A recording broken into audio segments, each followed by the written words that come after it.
Todos hemos experimentado dolor alguna vez, física o emocionalmente.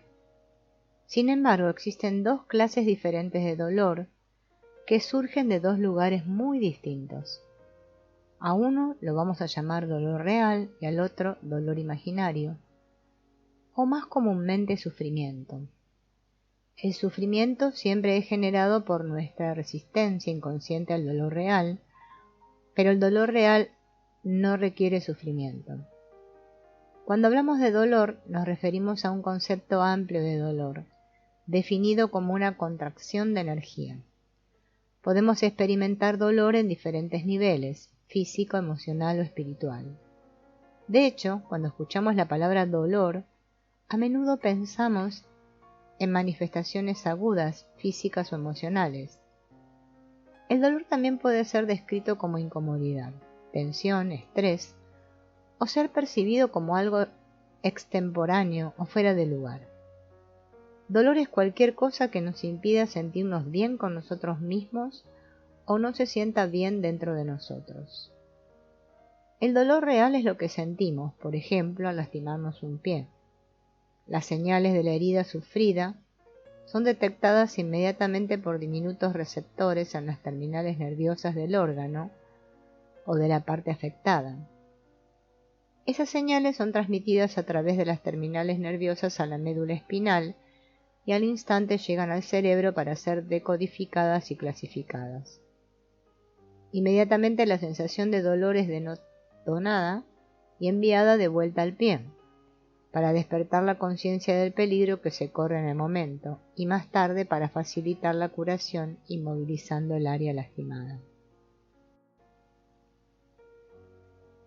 Cuando hay dolor real, la sensación sentida es la respuesta de nuestro cerebro a los cambios electroquímicos en el área donde ha ocurrido la herida.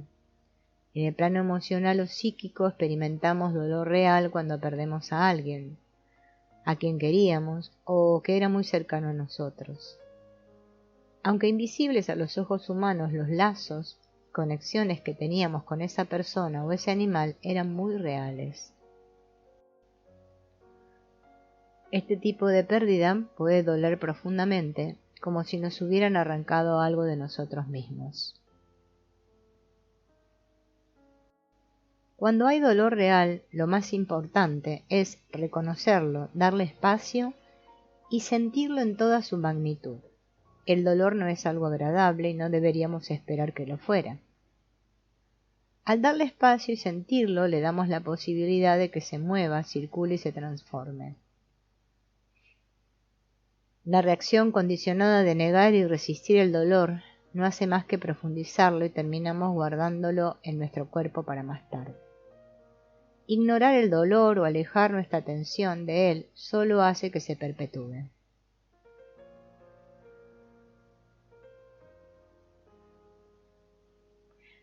Nuestro cuerpo sabe, si lo dejamos hacer, va a encontrar la postura y los sonidos adecuados y las emociones relacionadas para hacer circular el dolor. Cuanto antes atravesemos este proceso, más corto será el periodo de dolor. Además existe lo que llamamos dolor imaginario. Desafortunadamente la mayor parte del dolor que sentimos los seres humanos es de esta clase. El dolor imaginario tiene su origen en la mente. Cuando decimos mente nos referimos a esa parte nuestra que racionaliza, opina e interpreta todo lo que acontece sobre la base de un sistema de creencias dado.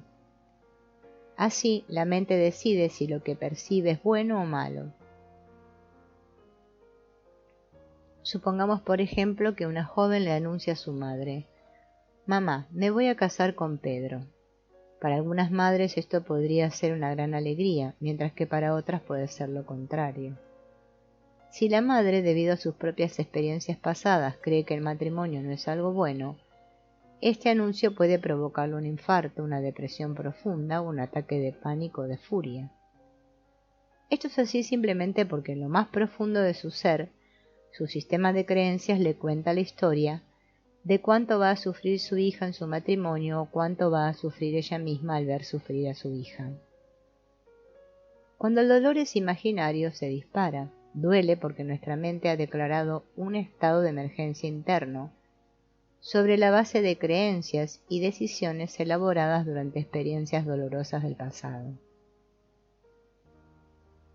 El dolor imaginario surge en la mente e inmediatamente es transmitido al cuerpo, causando todo tipo de problemas porque con frecuencia se queda allí estancado, sin ser explorado ni procesado.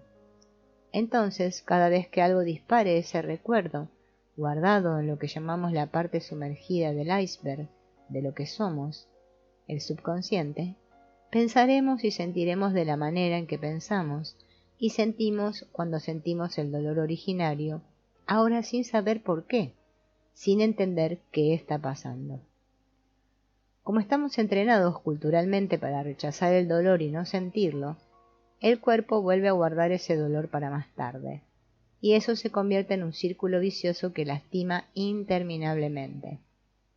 Siempre que hay dolor imaginario, hay una mente que lo genera y un cuerpo físico y emocional que dispara sensaciones y sentimientos que quieren moverse. Lo mental se convierte así en físico, confundiendo, distorsionando y resistiendo lo que ha sido real en el pasado y lo que es real en el momento presente.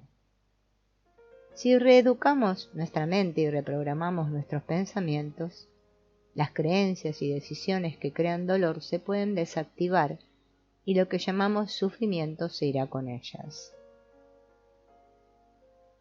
El dolor imaginario genera sufrimiento y también lo prolonga.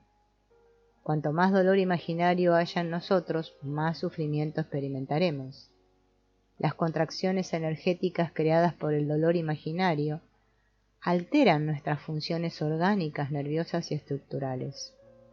Un dolor crónico puede ser la resultante de capas y más capas de dolor imaginario, pero también puede ser el resultado de una enfermedad o un accidente sucedidos hace tiempo.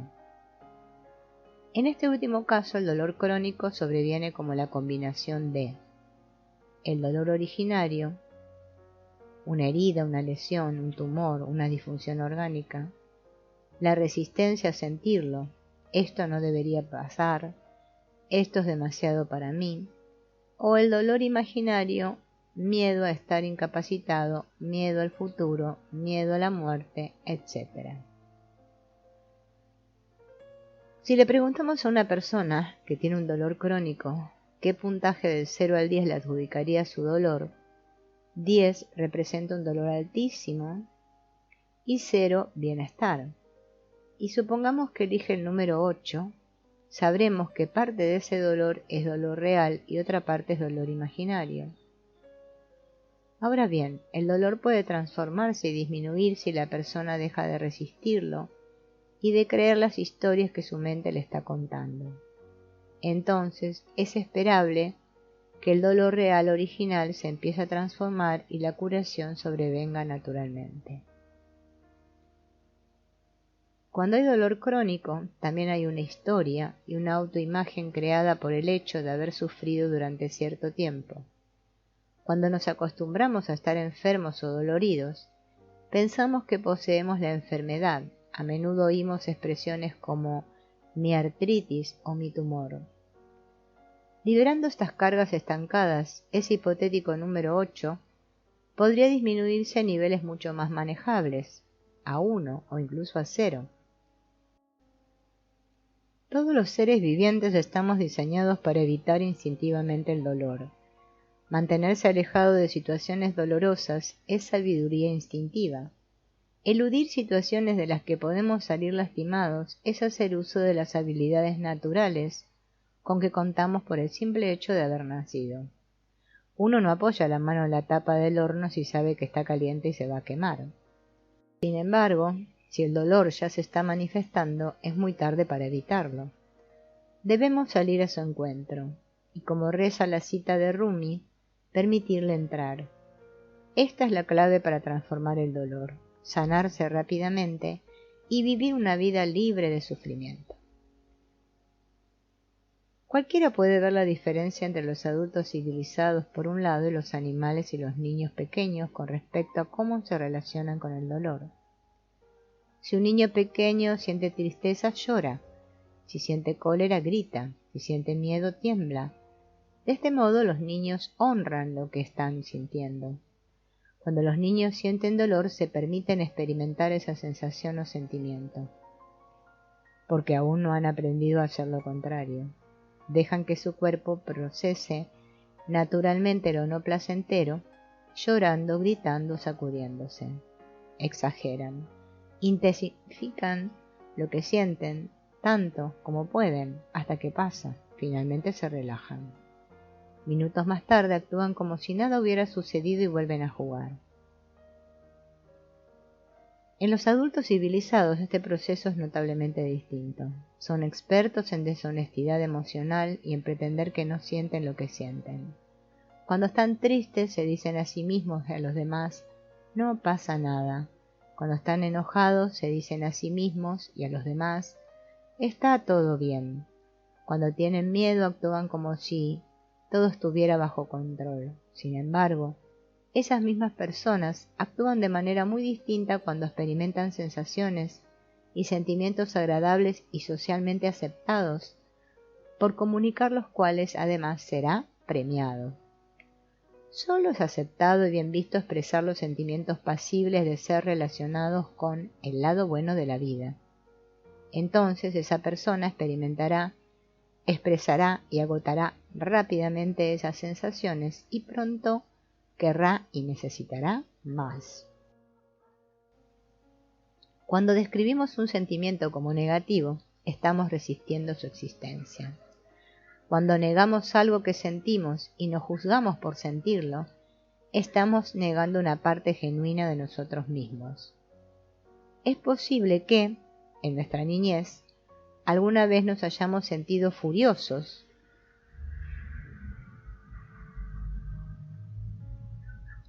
con uno de nuestros padres. Si en nuestra familia nos hubiéramos sentido completamente seguros de expresarnos, probablemente habríamos comunicado lo que sentíamos en el mismo momento y sin dudarlo. Si ese no fuera el caso, probablemente hayamos enmascarado nuestros sentimientos conforme a lo que creíamos que se esperaba de nosotros. Quizás hayamos reprimido esa furia y la hayamos reemplazado por sentimientos de culpa o vergüenza, mientras nos decíamos a nosotros mismos, ¿qué clase de hijo soy? ¿Qué siento esto por mi madre? También es posible que hayamos usado otra estrategia muy común, la de reprimir la emoción que sentimos tapándola con miedo. Si le digo lo que siento me va a matar. O en una versión sublimada, me va a abandonar. O simplemente, ya no me va a querer. Crecimos y fuimos educados para cambiar lo que sentimos por algo más compatible con nuestra identidad artificial y con las escenas imaginarias de cómo deben ser las cosas en esta familia, en esta sociedad, en esta pareja.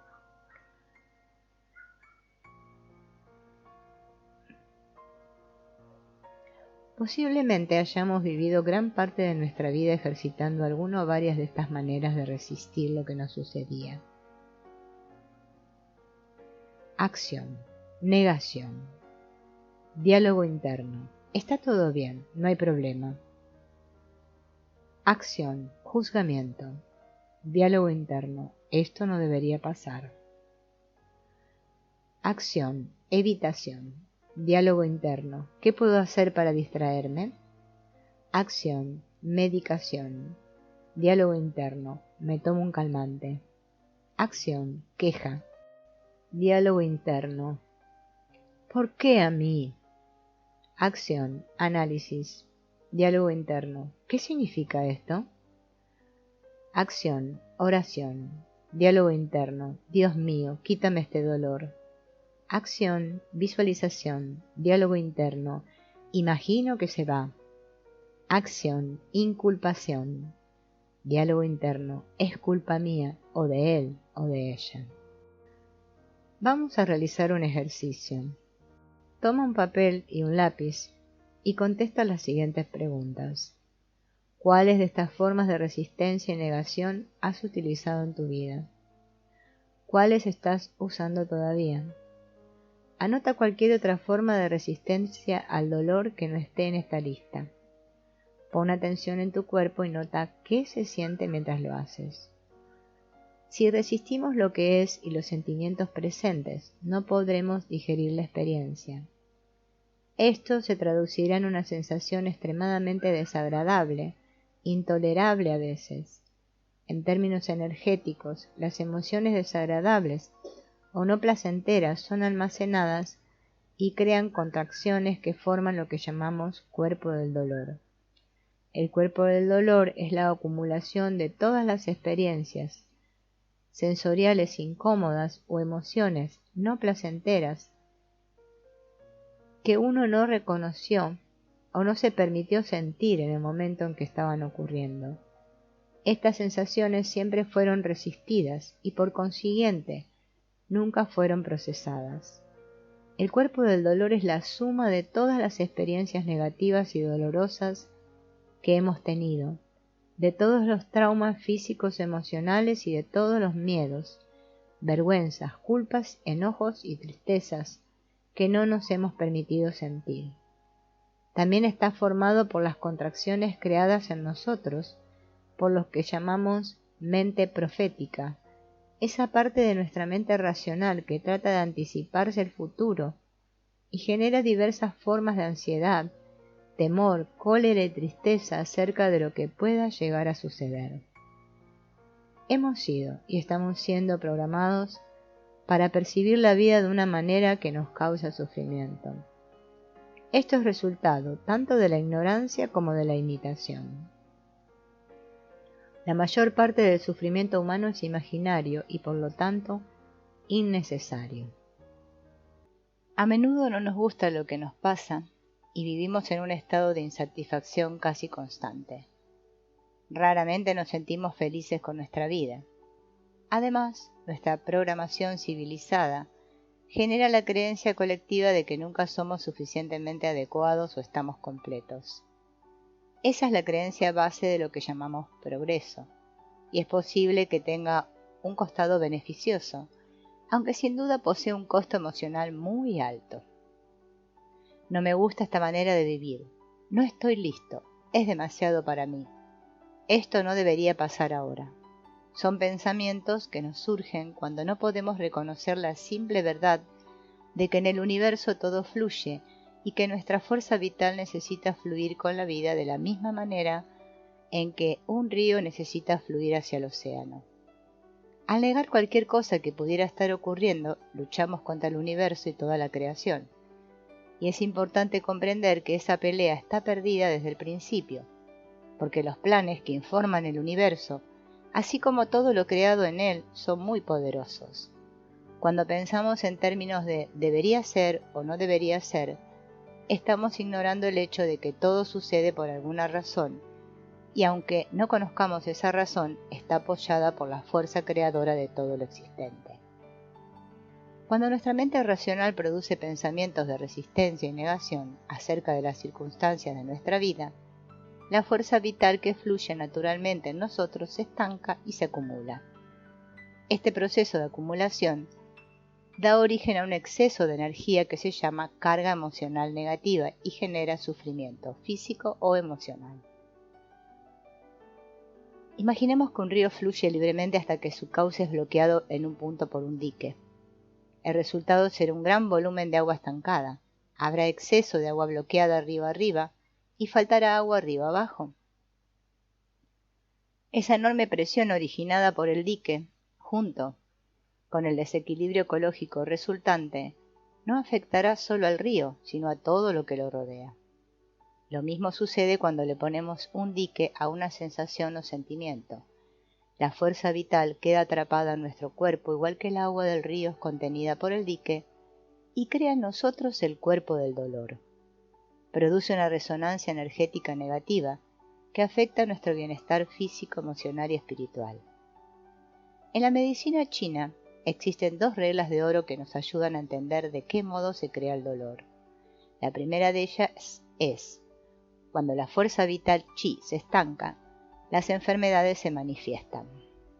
La segunda afirma que cuando hay dolor hay exceso de energía, chi acumulada. El exceso de energía atrapada en los circuitos del sistema cuerpo-mente produce en todos los niveles un desequilibrio conocido en esta medicina como desequilibrio energético yin-yang. Por un lado hay energía en exceso, mientras que del otro lado no hay suficiente energía. Juntos, el yin y el yang representan el movimiento dinámico, creativo y eterno del universo, y también están presentes en nosotros, como parte del universo que somos. Si nos resistimos a aceptar a alguno de ellos, en general el yang, dentro de nosotros o si negamos su existencia, nuestra fuerza vital se convertirá en energía estancada e insalubre. Estaremos desconectados de la vida y de nuestro propio ser, y el sufrimiento será nuestro más fiel compañero.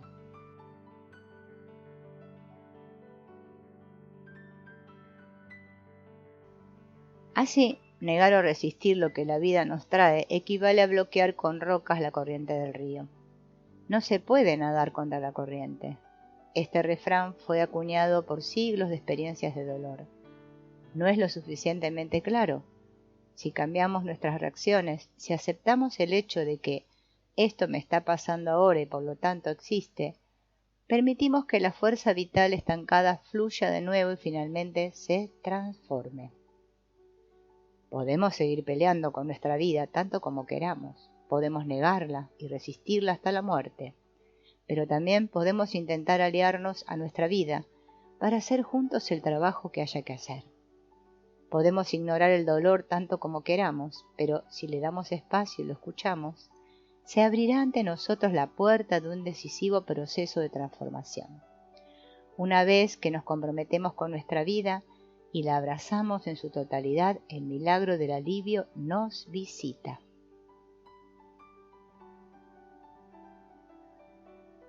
Lo que resiste, persiste, dice una antiquísima premisa tomada de las enseñanzas espirituales del Oriente. Aunque en algunos círculos se haya convertido en una muletilla, encierra una gran sabiduría. El dolor puede irrumpir en nuestras vidas de muchas maneras. Resistir el dolor es sobre todo negar que ya está con nosotros y luchar a ciegas contra lo que está pasando. Pero pelearse con el dolor es pelearse con la realidad, y de acuerdo con nuestra experiencia, pelear contra la realidad es casi siempre un mal negocio. Para comprender la inutilidad de la resistencia al dolor, puedes pensar en una rueda por la que corre un hámster. Imagina que uno de los barrotes de la rueda tiene la etiqueta dolor. Independientemente de cuál sea el barrote por el que empiece a correr el hámster, siempre pasará por el barrote dolor. Tanto si corre hacia él como si se aleja, a él volverá tarde o temprano, y cuanto más rápido corra, más rápido regresará a dolor. Como el gozo y el placer, el dolor es parte de la vida humana. Y nuestra vida es como una de esas ruedas, una gran rueda construida con las muchas y diferentes experiencias que necesitamos vivir. Lo mejor que podemos hacer para evitar el sufrimiento es permitir que las cosas pasen y abrazar nuestra vida. No obstante, permitir que las cosas pasen no significa que nos gusten o que estemos de acuerdo con ellas. Tampoco significa que no debamos intentar nada para cambiarlo. Para honrar nuestra vida y definitivamente abrazar nuestra vida, no es necesario que lo que nos sucede nos agrade. Abrazar, amar y honrar nuestra vida solo significa estar presentes y sentir con toda nuestra conciencia cualquier sentimiento que experimentemos en un determinado instante. Estar presente no significa detener la mente, sino observarla, y desde ese lugar de contemplación y presencia, abrazar nuestra vida tal cual es y hacernos sus aliados y no sus adversarios. La vida está siendo creada momento a momento, y está siendo apoyada por el universo en su totalidad. No podría ser de otra manera. Las ideas de lo que debería ser nuestra vida surgen de esa identidad artificial que llamamos autoimagen, que utiliza nuestra mente para generar una nueva fantasía tras otra, que son los obstáculos para abrazar lo que realmente está pasando.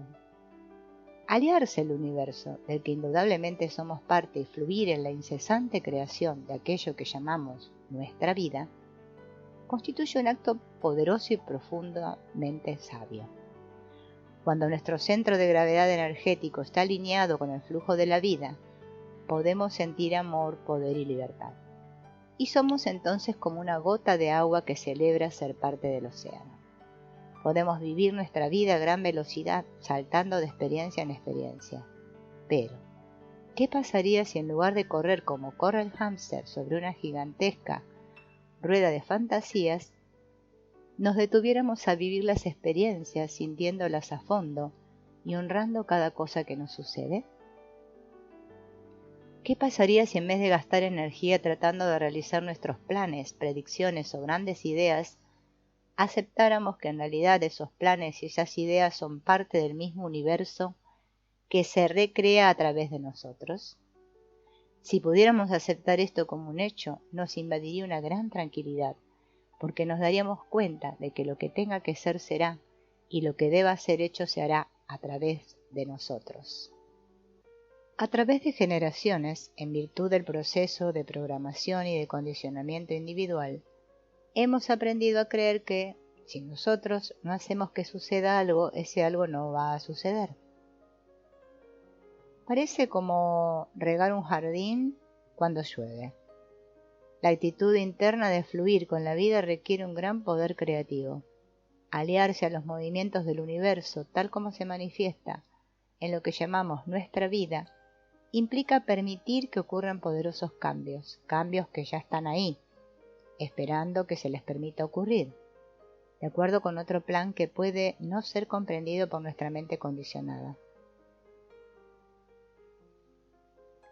Tratar este tema es necesario porque nos permite detectar y desactivar esas áreas de nuestras vidas en las que se impone el sufrimiento.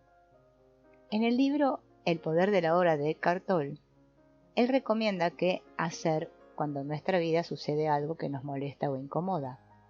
Sostiene que cuando estamos en paz con nosotros mismos, fluyendo con la vida, siempre tenemos 3 opciones que podemos ejercer que no implican sufrimiento.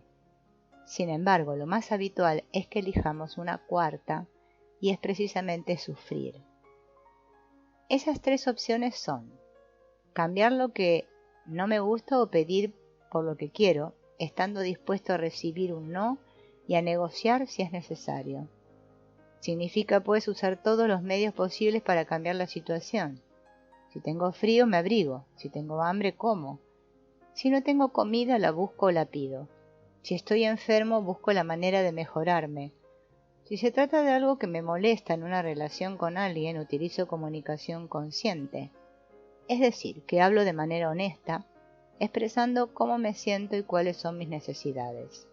Hago todos los requerimientos necesarios sabiendo que me pueden decir no a todo lo que pido, pero también me pueden decir sí. Implemento todos los cambios necesarios en el convencimiento de que si son posibles significa que el universo los está apoyando. En otras palabras, el universo está creando los cambios a través de mí. Ahora bien, si hago todo lo posible y aún así me es imposible cambiar la situación, entonces tengo 2 opciones más, siempre estando en paz conmigo mismo. Aceptar total y profundamente lo que está sucediendo y estar en paz con ello, sin culpar a nadie ni quejarme de nada. Esto no es resignarme ni tolerar ni capitular, lo que implicaría generar contracciones emocionales de tristeza, resentimiento, culpa o miedo. Cuando aceptamos la vida y nos aliamos a ella, encontramos la manera de disfrutarla tal como es. Aceptar, ceder y entregarse después de haber tratado de hacer todos los cambios posibles, o incluso mientras aún los estamos intentando, nos provee de muchísima energía y nos hace más creativos. Esta actitud puede brindar muchísima paz interna y fuerza en casos de enfermedad, discapacidad, la muerte de un ser cercano, tragedias o accidentes. Además, aumenta la posibilidad de nuestro cuerpo de curarse a sí mismo, puesto que no estará gastando fuerza vital en dolor imaginario. Pero, aun si no puedo cambiar lo que no me gusta y me es imposible aceptarlo, alejarme de la situación es la tercera opción que puedo tomar experimentando paz interna.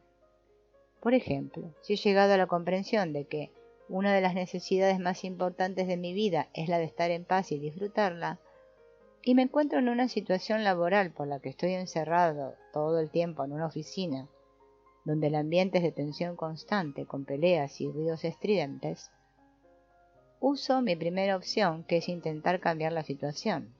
Intento hablar con mis superiores, pido un cambio de sección, pero aún así nada cambia. Entonces intento aceptar la situación como es. Sin embargo, me es imposible hacerlo. Termino mi día cansado, malhumorado. Mi mente juzga y se queja sin parar. En otras palabras, estoy sufriendo. Entonces pongo en marcha la tercera opción. Me alejo de la situación, busco otra manera de ganarme la vida que esté más alineada con mis principios, con mis prioridades y con mis valores de vida. Lo importante es tener claro que no vamos a negociar nuestro estado de paz interior a ningún precio.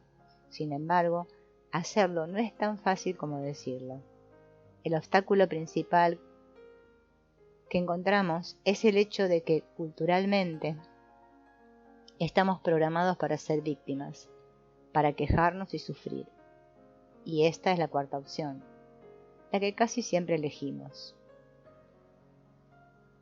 Vimos a nuestras familias, a nuestros maestros y a muchos otros sufrir y no disfrutar de sus vidas, y nos convencimos de que eso es natural y normal. La vida es sufrimiento, dicen, y todos estamos de acuerdo, lo creemos y lo transformamos en una verdad. Solo puede ser natural y normal en tanto y en cuanto seamos inconscientes de quiénes somos y de qué somos en verdad. Cuando creemos que somos lo que no somos, vivimos la vida desde la mentira. Y cuando nos mentimos, la consecuencia natural es el sufrimiento. Cuando ignoramos que podemos elegir y ejecutamos siempre la misma opción, la de ser víctimas, es casi imposible vivir en paz con nosotros mismos. En otras palabras, sin saberlo estamos eligiendo quejarnos y estar ansiosos o preocupados. Estamos optando por juntar resentimiento, por acusar y culpar a los demás, optando por mentir y esconder, y usando muchas otras estrategias para no tomar responsabilidad por nuestras vidas.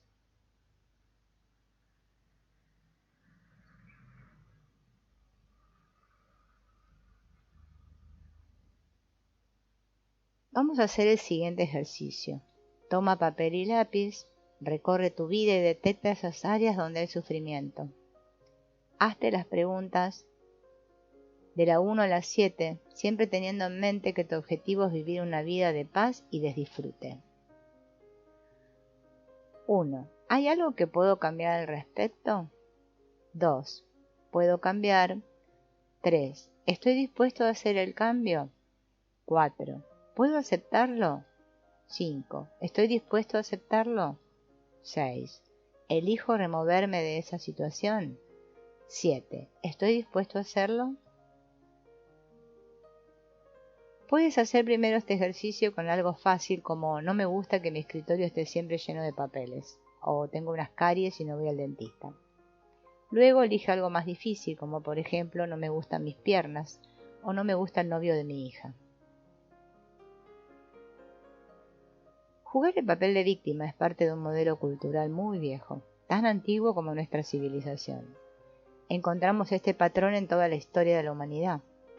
En la actualidad están los libros que leemos, en la televisión, en las noticias, en las religiones, en la política, en las relaciones diplomáticas, en las escuelas, en las relaciones de pareja, en la familia, en las amistades, etc. Estamos tan acostumbrados a ese papel que se ha vuelto adictivo. En verdad es una adicción socialmente aceptada que crea muchísimas miserias física, mental y emocional. Ser víctima es un juego cultural que se ha cobrado y sigue cobrándose muchas bajas entre nosotros. Una persona que juega el papel de víctima es alguien que sufre por diferentes razones y variadas causas.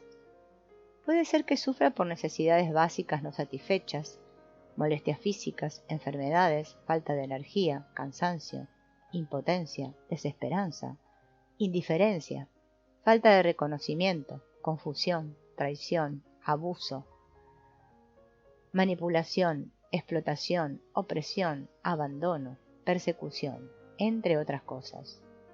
La resonancia que se activa cuando nos sentimos víctimas genera en nosotros pensamientos y comportamientos inconscientes y sin darnos cuenta nos encontramos interior o exteriormente quejándonos, culpándonos a nosotros mismos, a los demás, a la vida o a Dios. Ese estado de queja crónico genera contracciones internas que impiden que energías esenciales fluyan como debieran y drenan nuestra fuerza vital. Y esto nos debilita enormemente. Cuando emitimos la resonancia de la víctima, atraemos situaciones y personas que nos van a hacer sufrir. Por lo tanto, por otro lado, no nos es posible extraerle el jugo a la experiencia que estamos viviendo y nos vamos a ver repitiéndola infinidad de veces y de diferentes maneras. El virus de la víctima nos hace percibirnos a nosotros mismos como un ente separado del todo, que tiene que estar constantemente defendiéndose o atacando. Este virus también crea una resonancia de miedo crónico y da lugar a un círculo vicioso. Cuanto más miedo siento, más separación experimento. Cuanta más separación siento, más solo estoy.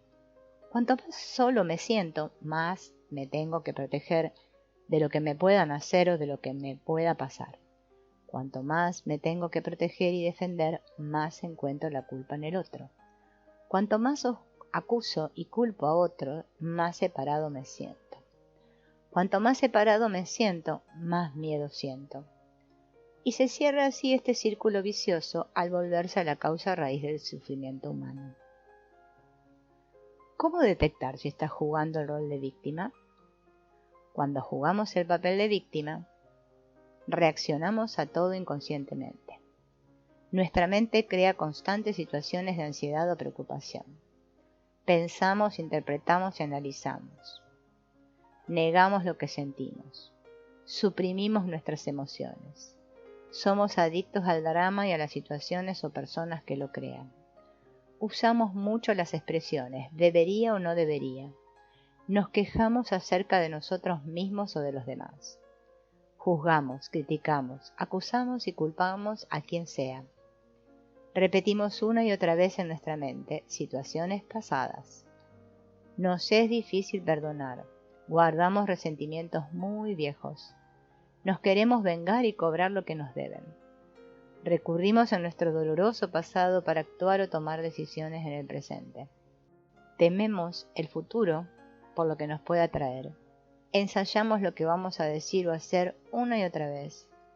No nos damos cuenta de que hay un momento presente, lo ignoramos absolutamente.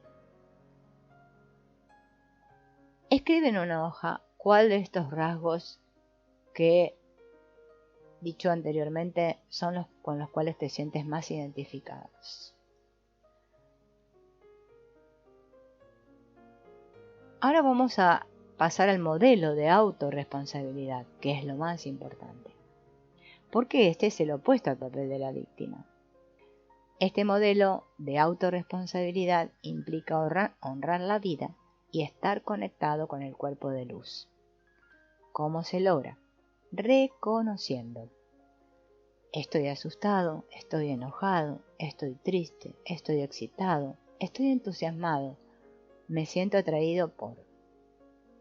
Localizando, notando en qué parte del cuerpo está exactamente esa sensación. Permitiendo, moviendo, sacudiendo, estirando, haciendo sonidos. Intensificando, amplificando al máximo lo que siento. Respirando.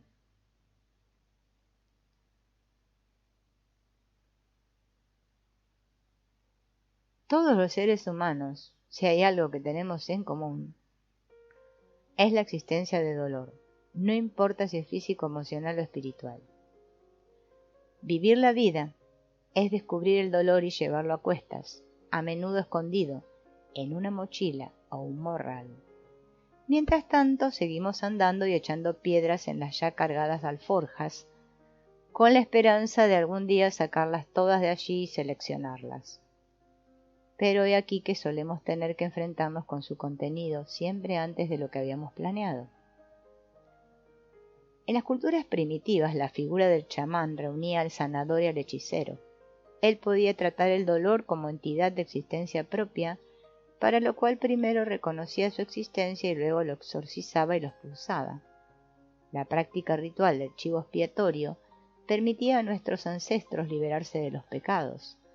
Muchos rituales y prácticas religiosas tienen su origen en esta necesidad profundamente humana de liberar, expulsar, descargar el miedo y el dolor. En nuestra cultura, estas prácticas, como las oraciones y danzas rituales y las distintas celebraciones que tienen relación con los ciclos de la vida y de la muerte, han caído en desuso y están desprestigiadas. ¿Dónde buscar un hilo por donde conducir nuestra espiritualidad que no responda a dogmas férreos y excluyentes? ¿A qué bastión, de qué conocimiento recurrir para dar curso a esa función vital de transformar la energía, tal como muchos pueblos han hecho por siglos y siglos? Toda esta empresa nos podría entusiasmar si alguien de nuestra entera confianza nos indicara a dónde dirigirnos y nos recomendara qué hacer para lograrlo. Como muchos de nosotros, ya has recogido en el camino suficientes piedras que transportar en tu mochila, así que probablemente estás dispuesto a sacártelas de encima, de modo que puedas andar más liviano, dejar de mirar hacia abajo, alzar la cabeza y estar abierto a admirar con inocencia y abrazar el cuerpo de luz. Pues bien, hay una excelente noticia para ti. Alguien de tu entera confianza, que sabe todo de ti, tu cuerpo, también sabe los caminos y las respuestas. Ese cuerpo increíblemente sabio ha estado a la espera mientras tu mente estaba ocupada en otras cosas, estableciendo su propia y exhaustiva agenda. Como fiel amigo tuyo, desde el momento de tu concepción, tu cuerpo recuerda tristezas y alegrías que tú decidiste olvidar y sabe lo que realmente necesitas. Quizá este sea un buen momento para empezar a escuchar lo que tiene que decirte. Cuando decides hacerlo, en cuanto empiezas a investigar, te encuentras con que tu ser holístico es como una gran mansión con infinidad de cuartos abandonados y en desuso, y que tú vivías replegado y restringido en una pequeña superficie de ella. Ni siquiera conocías lo que había en el resto de la casa. Has vivido tu existencia únicamente en la cocina. Allí has hecho tu comida, has dormido, incluso has recibido a tus amigos, mientras más allá hay un montón de cómodas estancias con las puertas cerradas, llenas de telarañas, porque nadie ha visitado ni habitado durante décadas. A la tenue y tímida luz de una linterna empiezas a recorrer la casa y descubres lugares increíbles, algunos muy sucios, algunos llenos de insectos y alimañas, lugares cuya existencia ignorabas. Entonces comienza a aparecer un hormigueo, una especie de ansiedad, porque vislumbras que eso puede ser transformado y usado. Lo puedes limpiar, lo puedes decorar, lo puedes habitar. Entonces va a aparecer ante tus ojos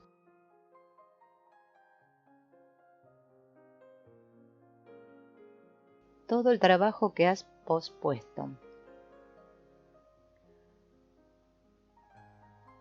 todas las cosas que en algún momento o algún punto se detuvieron, como en un cuento de hadas en el que los personajes hechizados se duermen en sus puestos para despertar años más tarde y continuar la trama. Así algo cambia y todo se vuelve a conectar. Cuando comiences ese proceso, conviene que mantengas enfocado un lugar, un área y que registres, tal vez por escrito, qué estás trabajando allí. Lo mejor es que lleves un diario, un cuaderno, donde haces anotaciones y apuntes que nadie más que tú lea. En él podrás anotar cosas como: encontré esto, descubrí estas conexiones con mi madre o con mi padre, con mi tía. Más adelante veré qué pasa con eso. Por ahora voy a terminar lo que tengo empezado. Si has descubierto que, en estado de calma, los lóbulos frontales de nuestro cerebro se activan. Curiosamente, esta es la parte donde residen la creatividad y la capacidad de tomar decisiones frescas y nuevas. Algunas personas utilizan mucho esa zona porque su actividad o su profesión les exigen anticipar resultados, tanto si se tratan de pintar un cuadro como de redecorar un lugar, o planificar un evento. En estado de estrés, la circulación cerebral abandona la parte frontal y se concentra en la parte posterior del cerebro, donde se activan los mecanismos de supervivencia aprendidos en el pasado. La zona posterior del cerebro es donde está almacenada la memoria y todos los registros de experiencias pasadas, incluso nuestro pasado ancestral y primitivo. Cuanto más atrás y más abajo incursionemos en el cerebro, más atrás estaremos yendo en la historia de nuestros orígenes. Nuestro estresante estilo de vida moderno hace que vivamos sobre todo a través de la zona posterior del cerebro, dejando así vacía la zona frontal durante una enorme parte de nuestra existencia. Si volvemos a la metáfora de la mansión deshabitada, nos encontraremos viviendo en la cocina, reciclando pensamientos y sucesos constantemente, armando nuevos platos con las sobras del día anterior. La comida así preparada no sabe nunca muy bien, no puede tener el sabor ni la fragancia de una comida nueva, o una idea, una posibilidad, un proyecto nuevos, que, preparada con elementos bien elegidos, solamente puede surgir en la zona frontal del cerebro, cuando está adecuadamente activada. En este proceso de transformación suelen aparecer relatos y descripciones relacionados con el fuego creativo. Santos y místicos de todos los tiempos y todas las culturas han experimentado el fuego como instancia purificadora. Han experimentado la oscuridad, la muerte en un plano y un tipo de renacimiento en otro. Estas personas han accedido a estas imágenes en estado de meditación, en estado de oración, haciendo a un lado a su ego.